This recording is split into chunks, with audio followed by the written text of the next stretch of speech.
راح نجي على الأسيد and bases، الحوامض والقواعد. عندك الحوامض والقواعد depending on the ion produced in the solution، يعني ده يعتمد على الأيونات اللي تنتجها في المحلول، إما أيونات موجبة أو سالبة.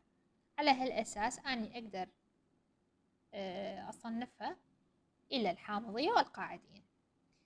راح نجي نقول الأسيدز هو عبارة عن مادة أو عنصر